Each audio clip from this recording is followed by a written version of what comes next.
Oh, my name is Tony Dong. 2017 Kawasaki Ninja 1000 first ride review. Inexplicably, neither Lance nor Spurg was champing at the bit to go ride the 2017 Ninja 1000. I still have no idea how I lucked into this assignment. Kawi invited Monterey to ride their bike about 500 miles over 2 days from Los Angeles to Monterey to attend the Quail Motorcycle Gathering. Let's recap. Collectible motorcycles, a press ride with enough mileage to get a good feel for the machine, and bike that's supposed to be both fast and comfy. Is this a trick? What's the catch? What the Kawasaki Ninja 1000 is not. The Ninja 1000 is not a ZX-10R, Kawasaki's 1000cc superbike that is currently destroying the competition in the Superbike World Championship. If Lance had made me do 500 consecutive miles on a ZX-10R on the street, I would have had a temper tantrum privately, followed by food poisoning shortly before the departing flight. Subtle clues give away the Ninja's predilection for the street, like another half-gallon of fuel capacity over the superbike. A rider's body is far more upright than it would be on a racing replica. Also, it's not often one finds an adjustable windscreen on a competition motorcycle. Blame it on Kawi. Ninja used to mean fast-ass race bike. Nowadays, we got a 300cc twin, a 650cc twin, and this hairy-chested elf that's designed to get you where you're going quickly, but comfortably. Apparently Ninjas have diversified their skill sets in recent years. The Ninja 1000 puts the emphasis on sport, not terror. Ram Factor from Instagram echoed a question I heard 2 other writers ask on the press junket. Does that thing have cruise control or heated grips yet? No. It doesn't, and in my view, it shouldn't. It's a sport bike with bags. If you want more comfort, buy a Kawi's 14 or one of those ad-looking things. Though in fairness, heated grips are an option.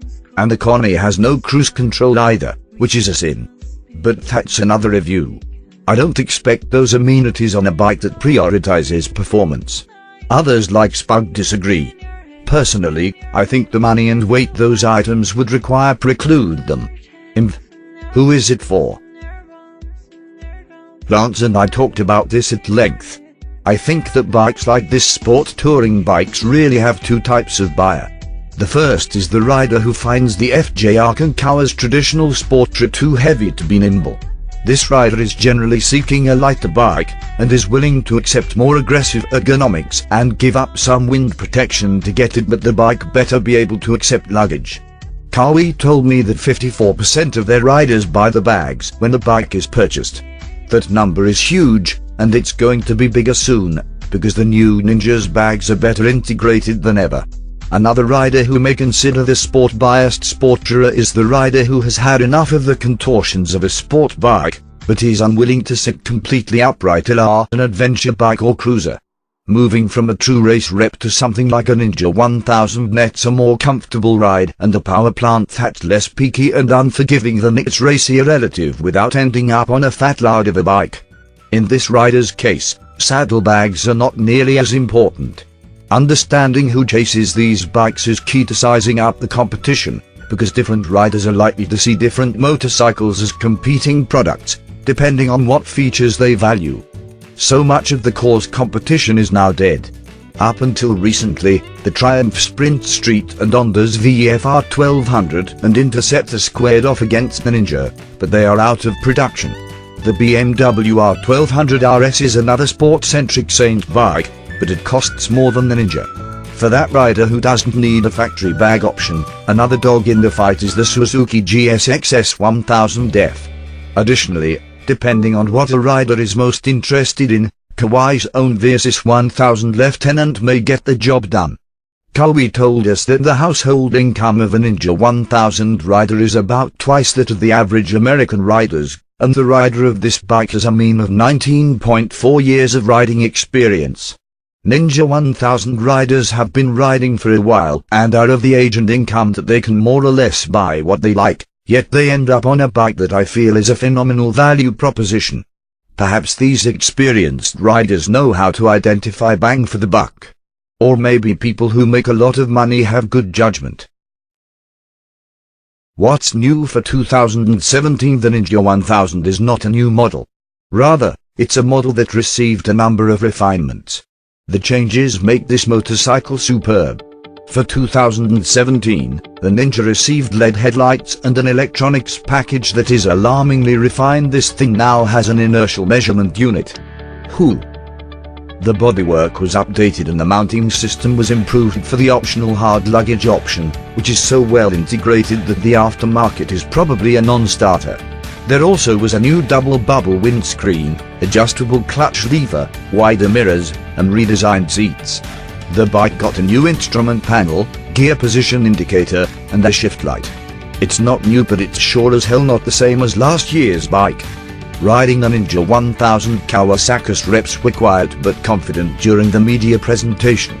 They didn't hit us with a bunch of marketing bushwork, but clearly and simply explained the Ninja 1000's mission and what was improved for the 2017 model year. Many of you know I pal around with Joe Gustafsson of Cycle World, and he summed it up nicely. "Thank you for not using the words urban or millennial once," he told the Team Green reps. "I don't care and got on a CC green model. The Dow Ninja exists in a black color scheme, too, but in my world, Kawasaki's and Ibanez tube screamers come in one hue only." Right off the bat, I had to get the bike set up. Out of habit, I cranked in some rear preload to compensate for the fact that I am significantly heavier than the average rider. Remember this, we are going to come back to it later. I fired up the bike, and had to adjust the clutch cable. Factory free play specs left me unable to two-finger the clutch without smashing my ring finger. After some light manipulation of the cable adjuster and jam nut, I was on my way. The Ninja 1000 is a sport bike for the rider who's confident enough to buy a bike that is capable and usable, even if it is not the best on paper.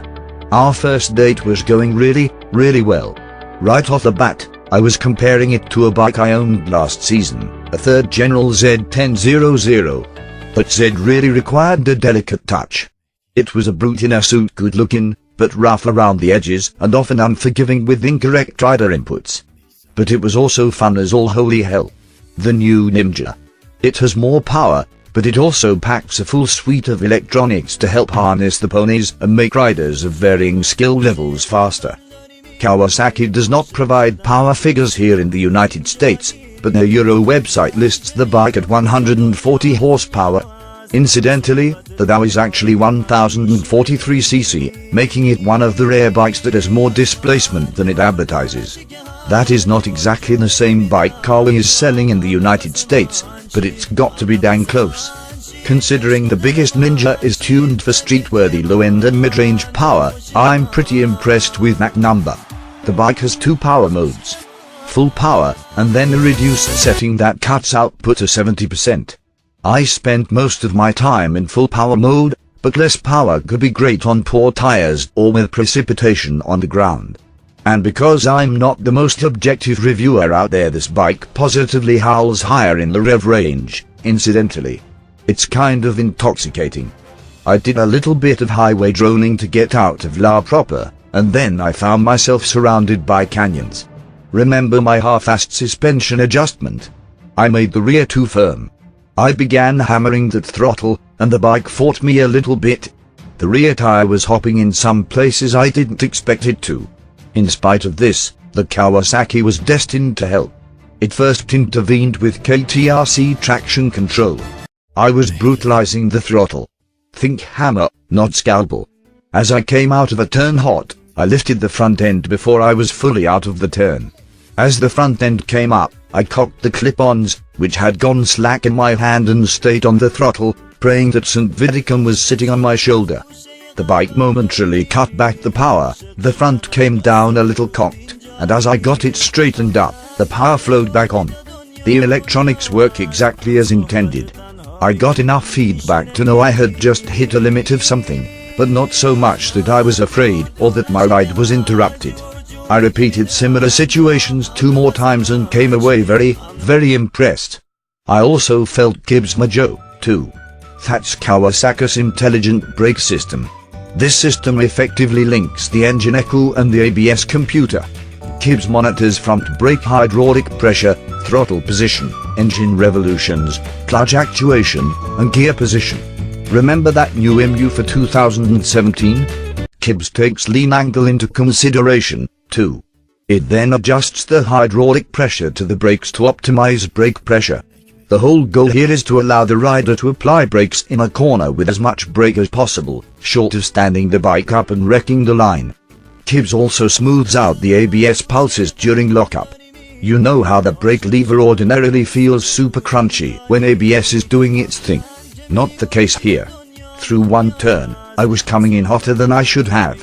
When I dropped the anchors too late, and my fault, I could feel the gentlest rhythmic pulsing under my right fingers as ABS did its thing. I knew it was working and I didn't tuck the front.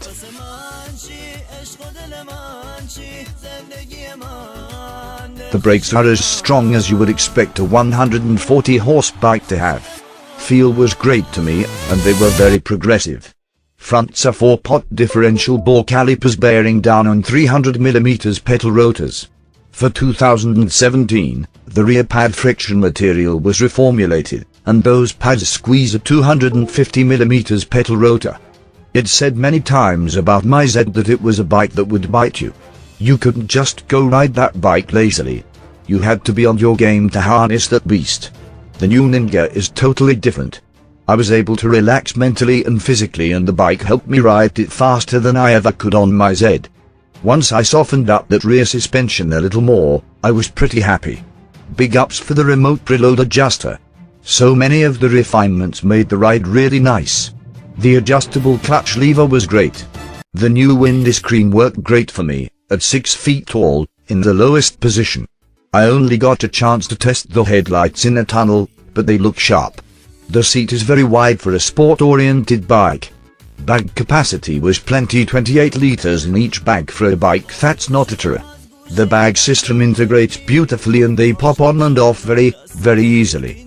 The bags with color-matched trim retail for $900, but in the real world, there's some labor to assemble them and get them keyed alike to the ignition tumbler, so the price is a little closer to $1,300. It should be noted that use of OEM bags precludes the use of a top case. The shift light is nice to have. It lights off 1000 RPM before redline. I found it and the rest of the dash just a touch difficult to see under bright sunlight. Whiffs. The list of bad things is very short. The first is a recurring Ninja 1000 problem: insurance rates. They are sky high. Before I came to Kawi, I ran full coverage insurance quotes through a major insurer. 35 years old, male, some college, owns a home in Philadelphia. A Ninja 1000 was about $3,300 per year. The problem is that many insurance companies lump it in with the ZX-10R, which is obviously a different bike ridden by different riders. To their credit, Kawasaki has spoken with at least one major insurer nationwide, which reduced its premium on the bike. Still, though, if you have a 4-year loan on this bike, you will likely be required to carry comp and collision, and by the time your loan ends, your insurance premiums over the life of the loan would have bought you a second Ninja. Perverse. This is also not really Kawasaki's fault. Another complaint I had with this bike relates to the exhaust. The short, stubby exhaust has been a Z1000SX trademark for a while, and I get it, keep the pipes short and centralize the bike's mass. Here's the problem: it's really close to a rider's heels. Every test bike I saw, which was about a dozen, had heel marks on them at black shields. Comfort-wise, I was fine. I like to ride with the balls of my feet on the foot pegs. The shield served almost as a heel rest, which was actually comfortable, but they looked like shit in short order due to the soles of my boots shining the matte black shield. A muffler swap won't fix this. The whole exhaust is the only reasonable way to prevent this that I can think of, and that seems like an expensive way to fix a minor problem. Final item of note: KTRC settings are only sticky if the system is turned on, and you can't turn it off above very low speeds. There is no way to default the system off. It has to be manually turned off every time you go for a ride. For me, this is not a deal breaker, but if you want to click it off to pull a second gear wheelie for a cutie, your soul. My final complaint had to do with American Airlines. Due to their schedule of flights from Monterey, I got to spend about 30 minutes at the Quail, which is almost as perverse as those insurance premiums. First world problems. Conclusion: I love this bike.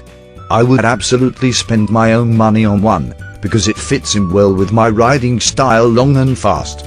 With an MSRP of $12,199 that's without the bags but includes ABS and the electronics, the value here is nothing short of amazing. This bike has race bike quality electronic controls, very healthy performance numbers, and just enough of the sharp edges knocked off a racing machine to make it streetable. And Kawasaki delivers this for less than 13 grand. I cannot believe how much bike a rider gets for the money and how much technology. It's a shame this was a first look and not a long-term review. It'd have put so many miles on this machine that Kawi wouldn't have wanted it back. I wish I could get off all the bikes I test and say, I love everything but the heel guards. I wish I could get off all the bikes I test and say, I love everything but the heel guards. Thank you for watching. For the follow-up, subscribe to the channel yourself here.